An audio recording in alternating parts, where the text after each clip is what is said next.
আমাদের প্রাণ বা আত্মা কে বের করেন? তার নাম কি আজরাইল।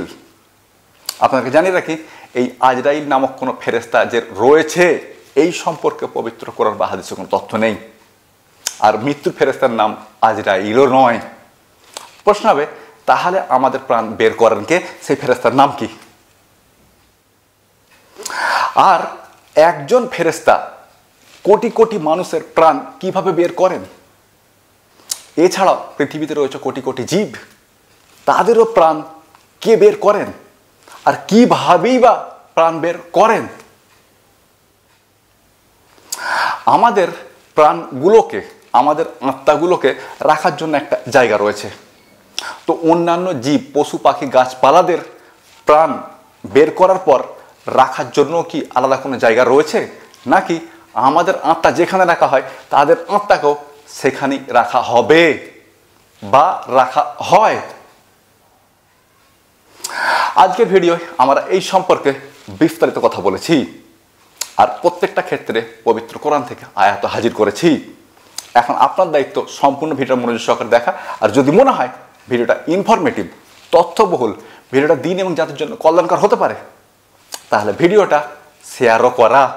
মানে আপনার দায়িত্ব হলো সম্পূর্ণ ভিডিওটা মনোযোগ সহকারে দেখা এবং শেয়ারও করা। আর সম্পূর্ণ ভিডিওটা দেখার পর আপনার কি মনে হলো সেটা অবশ্যই আমাকে কমেন্টে জানান। এছাড়াও যদি আপনাদের কোনো প্রশ্ন থাকে, বিশেষ করে কঠিন প্রশ্ন, মারাত্মক কঠিন প্রশ্ন, তো সেটা কমেন্ট বক্সে করে ফেলুন। ইনশাল্লাহ আপনাদের প্রশ্নের উত্তর দেওয়া হবে। দুটো শর্ত রয়েছে, শিশুসুলভ প্রশ্ন করবেন না এবং প্রশ্ন করে উত্তরের জন্য মোটেও তাড়াহুড়ো করবেন না।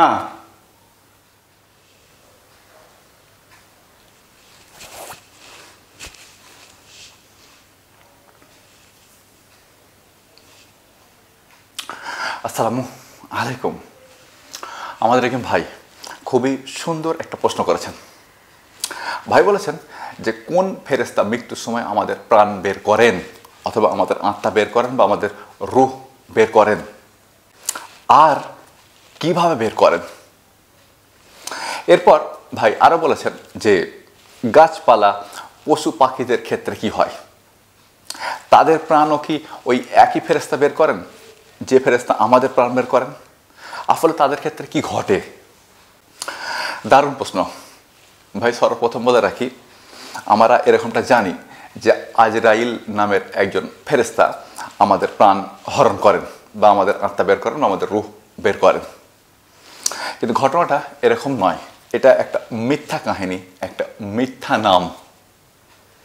আজরাইল নামের কোনো ফেরেশতা আছে এই সম্পর্কে পবিত্র কোরআন বা হাদিসের কোনো তথ্য আসেনি। আজরাইল নামের কোনো ফেরেশতা আছে এই সম্পর্কে পবিত্র কোরআনে বা হাদিসে কোনো তথ্য আসেনি। সাধারণভাবে আমরা জিবরিল, মিকাইল, ইসরাফিল এদের নামের শেষে ইল শব্দটা আছে, আর আজরাইলের নামের শেষে ইল শব্দটা আছে। এই জন্য আমরা মনে করি যে আজরাইল নামটা হয়তো কোনো ইসলামী নাম, অথবা এই নামটা হয়তো পবিত্র কোরআন বা হাদিসের কোথাও আছে, কিন্তু এমন নয়। আজরাইল নামটা পবিত্র কোরআনে বা হাদিসে কোথাও নেই। এটা ইসরায়েলি রেওয়ায়াত থেকে মুসলিম সমাজে প্রবেশ করেছে। মানে তৎকালে ইহুদি এবং খ্রিস্টানদের মধ্যে এই নামটার প্রচার ছিল যে মৃত্যুর ফেরেশতার নাম হলো আজরাইল। তো আমরাও এমনটা মনে করতে শুরু করি যে মৃত্যুর ফেরেশতার নাম আজরাইল, আর এই নামটা হয়তো পবিত্র কোরআন বা হাদিসে রয়েছে। কেননা জিবরিল, মিকাইল, ইসরাফিল নামের সঙ্গে নামটা বেশ মিল রয়েছে, কিন্তু ব্যাপারটা এমন নয়। প্রশ্ন হবে, তাহলে মৃত্যুর ফেরেশতার নাম কি? পবিত্র কোরআন বা হাদিসে মৃত্যুর ফেরেশতার কোনো নাম আসেনি। শুধু বলা হয়েছে মালাকুল মাউত, মৃত্যুর ফেরেশতা। পবিত্র কোরআনে এই সম্পর্কে আয়াত রয়েছে। 32 নম্বর সূরা সাজদা আয়াত নাম্বার 11-তে আল্লাহ সুবহানাহু ওয়া তাআলা বলছেন মুহাম্মদ সাল্লাল্লাহু আলাইহি ওয়াসাল্লামকে উদ্দেশ্য করে, বলুন, কুল, আপনি মানুষদেরকে বলে দিন, ইয়াতাওয়াফাকুম মালাকুল মাউতিল্লাযী ওয়াক্কিলা বিকুম, তোমাদের ওপর নিয়োজিত রয়েছে মৃত্যুর ফেরেশতা। আপনি মানুষদেরকে বলে দিন যে তোমাদের ওপর নিয়োজিত রয়েছে মৃত্যুর ফেরেশতা। এখানে আরবি শব্দ হলো মালাকুল মউত এবং এই শব্দটা একবচন, মানে আমাদের সবার উপরে একজন মৃত্যুর ফেরেশতা নিয়োজিত রয়েছে আর তাকে বলা হচ্ছে মালাকুল মউত। এখন প্রশ্ন হবে, আমাদের সবার উপরে একজন মৃত্যুর ফেরেশতা নিয়োজিত রয়েছে, মাত্র একজন, তিনি কিভাবে একা সবার প্রাণ হরণ করেন, মানে কিভাবে এটা সম্ভব? তো এ প্রশ্নের উত্তরে আমাদের আলেম উলেমারা বিভিন্ন কথা বলে থাকেন। ওই সমস্ত কথাই গাঁজাখড়ি কথা। যেমন যেমন যেমন আমরা থালে 4-5 জন মিলে একসঙ্গে খেতে বসি। তো আমরা যেমন একে অপরকে হাত বাড়িয়ে কোনো খাবার দিয়ে দিই, আবার হাত বাড়িয়ে কোনো খাবার নিয়ে নিই। তো আজরাইল বা মালাকুল মউতের সামনে পৃথিবীটা ওরকম, তার যখন যাকে প্রয়োজন সেখান থেকে হাত বাড়িয়ে তাদের প্রাণ বের করে নেন। এভাবে উদাহরণ দেওয়া হয়। আবার উদাহরণ দেওয়া হয় এভাবে যে ফেরেশতারা তো আলো থেকে তৈরি হয়েছে, তো আলোর গতি তো পার সেকেন্ড 3 লক্ষ কিলোমিটার। আর আমরা জানি আলোর গতিবেগ যদি কেউ অর্জন করতে পারে তাহলে সে শূন্য সময়ে সমস্ত কাজ করতে পারবে। তো যেহেতু আজরাইল বা মালাকুল মউত আলো থেকে তৈরি হয়েছে, তাহলে তার গতিও পার সেকেন্ড 3 লক্ষ কিলোমিটার। এবং আমরা এও জানি যে আলোর গতি অর্জন করলে শূন্য সময়ে সমস্ত কাজ করা যায়। তাই মালাকুল মউত বা আজরাইলের আমাদের প্রাণ হরণ করতে কোনো সময় লাগে না, শূন্য সময়ে সবার প্রাণ হরণ করতে সে পারে, মানে এরকমটা বলা হয়ে থাকে। কিন্তু আসলে এই সবই গাঁজাখড়ি কথাবার্তা। মৃত্যুর ফেরেশতার নাম হলো মালাকুল মউত, মানে তার নাম নয়, তাকে বলা হয়েছে মালাকুল মউত। তিনি প্রধান ফেরেশতা, তার আন্ডারে, আরে শালা স্যাটারটা এই সময়তেই ফেলে আমি ঠিক যখন ভিডিওটা বানাই, রাগও ধরে, কিন্তু কিছু করাও নেই না, ওর তো দোষ নেই, ও তো ঠিক টাইমই ফেলছে। দোষ হিসাব মতো এখানে আমার আজকে ভিডিও বানাতে একটু লেট হয়ে গেছে, বুঝতে পেরেছেন তো। তো যাই হোক, আমি যেটা বলছিলাম, তো একজন ফেরেশতা তিনি প্রধান ফেরেশতা, তার আন্ডারে বহু ফেরেশতা রয়েছে। এক একজন ফেরেশতা এক একজন ব্যক্তির প্রাণ হরণ করে, এক একজন ফেরেশতা এক একজন ব্যক্তির প্রাণ হরণ করে। যেমন আমার প্রাণ হরণ করার জন্য একজন ফেরেশতাকে নিয়োজিত রাখা হয়েছে, প্রধান ফেরেশতা মালাকুল মউত, তার আন্ডারে বহু ফেরেশতা রয়েছে। আমার জন্য একজন ফেরেশতা, আমার ভাইয়ের জন্য একজন ফেরেশতা, আমার বোনের জন্য একজন ফেরেশতা, আমার মায়ের জন্য একজন ফেরেশতা ছিল, সে আমার মায়ের প্রাণ হরণ করে নিয়ে চলে গেছে। আমার বাপের জন্য একজন ফেরেশতা রয়েছে। তো প্রত্যেকের পিছনে একজন করে ফেরেশতা রয়েছে। পবিত্র কোরআনে এই সম্পর্কে আয়াত রয়েছে যে ফেরেশতা নয় বরং প্রাণ হরণ করে ফেরেশতারা। পবিত্র কোরআনে এই মর্মে আয়াত রয়েছে কমপক্ষে 3-4 জায়গায়। এটা রয়েছে 4 নম্বর সূরা নিসা আয়াত নম্বর 97-এ, যেখানে বলা হচ্ছে যে ইন্নাল্লাযিনা তাফুহুল মালাইকাতু যালিমি আনফুসিহিম, যারা নিজেদের উপর অত্যাচার করেছে, ফেরেশতারা, পয়েন্ট টু বি নোটেড মিলড, ফেরেশতারা তাদের প্রাণ হরণ করে। ফেরেশতারা অর্থাৎ একজন নন, একাধিক। একই ধরনের বক্তব্য রয়েছে পবিত্র কোরআনের 47 নম্বর সূরা মুহাম্মদ সাল্লাল্লাহু আলাইহি ওয়াসাল্লাম আয়াত নম্বর 27-এ। একই ধরনের বক্তব্য রয়েছে পবিত্র কোরআন 17 নম্বর সূরা নাহালের 32 নম্বর আয়াতে। আর এই একই ধরনের বক্তব্য রয়েছে পবিত্র কোরআনের 6 নম্বর সূরা আনামের 61 নম্বর আয়াতে, কিন্তু একটু ভিন্নভাবে বলা হচ্ছে যে ইজা আহাদুহুমুল মাউতু তাফাতহু রাসূলুনা, যখন তাদের কারোর মৃত্যুর সময় আসে তখন আমাদের প্রেরিতরা, পয়েন্ট টু বি নোটেড মিলড, তখন আমাদের প্রেরিতরা তাদের প্রাণ হরণ করে। মানে মৃত্যুর ফেরেশতা একজন নন বরং একাধিক, একজন প্রধান ফেরেশতা আর তার আন্ডারে রয়েছে বহু ফেরেশতা। এর সমর্থনে পবিত্র কোরআনে আয়াত রয়েছে। যেমন জাহান্নামের কাজে নিয়োজিত রয়েছে বহু ফেরেশতা, তবে তাদের মধ্যে একজন রয়েছেন প্রধান ফেরেশতা, যার নাম মালিক।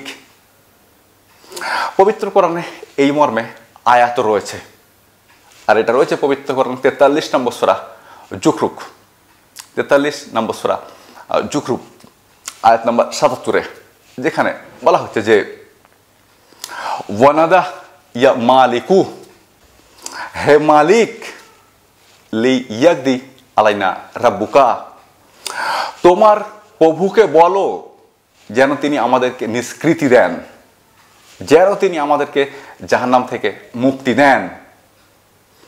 তার মানে হলো জাহান্নামের প্রধান ফেরেশতা একজন, যার নাম মালিক, তার আন্ডারে রয়েছে বহু ফেরেশতা। ঠিক তেমনভাবেই আমাদের মৃত্যুর জন্য নিয়োজিত রয়েছে একজন প্রধান ফেরেশতা, যাকে বলা হচ্ছে মালাকুল মউত।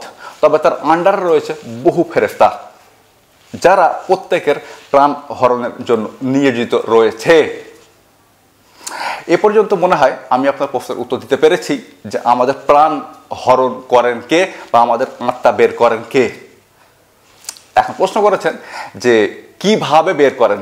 ভাই, এটা আমি জানি না, পবিত্র কোরআনে এবং হাদিসে এই সম্পর্কে কোনো তথ্য নেই। তবে আমার একটা ভিডিও রয়েছে, ওই ভিডিও আমি দেখেছি মৃত্যু আসলে কি জিনিস, মৃত্যু কেন আসে। একবার আমার ফেসবুক পেজে ঢুকে গিয়ে বা আমার ইউটিউব চ্যানেল ঢুকে গিয়ে ওই ভিডিওটা দেখে আসতে পারেন। বেশ খানিক নতুন বিষয় জানতে পারবেন, যা ইতিপূর্বে কখনো জানেননি, কখনো কল্পনা করেননি। তারপর আপনি প্রশ্ন করেছেন পশু পাখিদের ক্ষেত্রে কি ঘটে, অথবা গাছপালার ক্ষেত্রে কি ঘটে। তো গাছপালা পশু পাখিদের ক্ষেত্রে তাই ঘটে যেমনটা ঘটে থাকে আমাদের সঙ্গে, অর্থাৎ প্রত্যেকটা পশু পাখি এবং গাছপালার জন্য একজন করে মৃত্যুর ফেরেশতা নিয়োজিত রয়েছে। প্রধান ফেরেশতা একজন, যাকে বলা হচ্ছে মালাকুল মউত, তার আন্ডারে রয়েছে বহু ফেরেশতা, আমাদের প্রত্যেকের পিছনে একজন করে ফেরেশতা নিয়োজিত রয়েছে। তেমন একইভাবে পশু পাখি এবং গাছপালাদের পিছনেও একজন করে ফেরেশতা নিয়োজিত রয়েছে। এখন প্রশ্ন হবে, আমাদের আত্মা তো চলে যায় বারজাখে, আমাদের আত্মা চলে যায় বারজাখে বা আলমে বারজাখে, পশু পাখি গাছপালাদের ক্ষেত্রেও কি তাই হয়? জি, পশু পাখি এবং গাছপালাদের ক্ষেত্রেও তাই হয়। আমাদের আত্মা যেখানে যায়, পশু পাখি গাছপালাদের আত্মা সেখানেই যায়। পবিত্র কোরআনে এই মর্মে আয়াত রয়েছে, এটা রয়েছে পবিত্র কোরআন 23 নম্বর সূরা মুমিনুন। এরই কাছাকাছি একটা সূরা রয়েছে, তার নাম হচ্ছে সূরা মুমিন, ওটা 40 নম্বর সূরা। ওই সূরার আরেকটা নাম হলো সূরা গাফির। তো যাই হোক, আমি যেটা বলছিলাম, এই মর্মে পবিত্র কোরআনে আয়াত রয়েছে 23 নম্বর সূরা মুমিনুন আয়াত নম্বর 99 এবং 100-তে। 99 নম্বর আয়াতে বলা হচ্ছে যে হাত্তা ইযা জা আহাদুহুমুল মাউতু ক্বালা রাব্বির জিউন, যখন তাদের কারোর মৃত্যু হয়ে যায় তখন তারা বলে রাব্বির জিউন, প্রভু আমাদেরকে পৃথিবীতে ফেরত পাঠিয়ে দেন। 100 নম্বর আয়াতে বলা হচ্ছে এরপর আমরা গিয়ে ভালো কাজ করব, আর আমরা খারাপ কাজ করব না। তার উত্তরে আল্লাহ সুবহানাহু ওয়া তাআলা বলবেন যে কাল্লা, কখনোই নয়, ইন্নাহা কালিমাতুন হুয়া কাইলুহা, এটা শুধুমাত্র তাদের কথার কথা।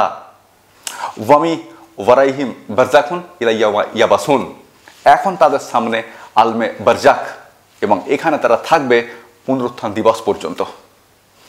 প্রশ্ন হবে, পশু পাখিদের কথা তো এখানে নেই, এখানে তো মানুষদের কথা বলা হচ্ছে। পশু পাখিদের কথাও রয়েছে পবিত্র কোরআনে, আমি আগে মানুষদের কথাটা বলে নিলাম। তো প্রশ্ন হবে, পশু পাখিদের কথা কোথায় রয়েছে? এটা রয়েছে পবিত্র কোরআনের 42 নম্বর সূরা আস-সূরা। এর কাছাকাছি আর একটা সূরা রয়েছে, সেটা হচ্ছে 26 নম্বর সূরা, যার নাম হচ্ছে সূরা শুআরা।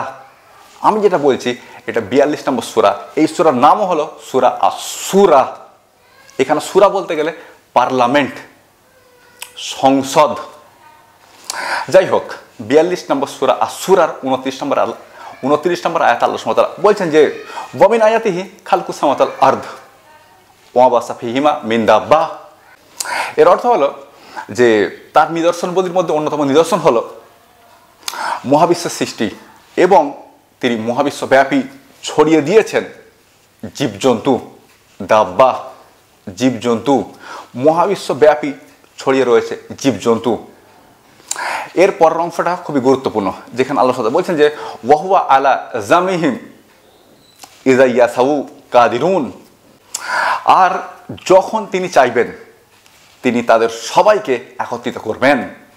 মানে মহাবিশ্ব জুড়ে ছড়িয়ে ছিটিয়ে থাকা জীব জন্তুদেরকে আল্লাহ সুবহানাহু ওয়া তাআলা যখন চাইবেন তখন একত্রিত করবেন। এর মানে হলো শুধুমাত্র মানুষদেরকে একত্রিত করবেন ব্যাপারটা এমন নয়, বরং সমস্ত জীব জন্তুদেরকে, পশু পাখিদেরকে তিনি একত্রিত করবেন। যদি আমাদেরকে একত্রিত করার জন্য আমাদের প্রাণ হরণের প্রয়োজন হয়, তার মানে সমস্ত জীব জন্তুদেরকে একত্রিত করার জন্য তাদেরও প্রাণ হরণের প্রয়োজন হবে। এখন প্রাণ হরণের জন্য যদি আমাদের পিছনে একজন করে ফেরেশতা থাকে, তাহলে তাদের পিছনে একজন করে ফেরেশতা রয়েছে। আমাদের প্রাণকে রাখার জন্য যেমন একটা জায়গা রয়েছে আলমে বারজাক, তেমন তাদের প্রাণকেও রাখার জন্য নিশ্চয় জায়গা রয়েছে। তার মানে দাঁড়ালো এটা, আপনি আপনার প্রশ্নের উত্তর পেয়ে গেছেন। এখন যদি মনে হয় ভিডিওটা তথ্যবহুল ছিল, ইনফরমেটিভ ছিল, এই ভিডিওটা দিন এবং জাতির জন্য কল্যাণকর হতে পারে, তাহলে ভিডিওটা শেয়ার করার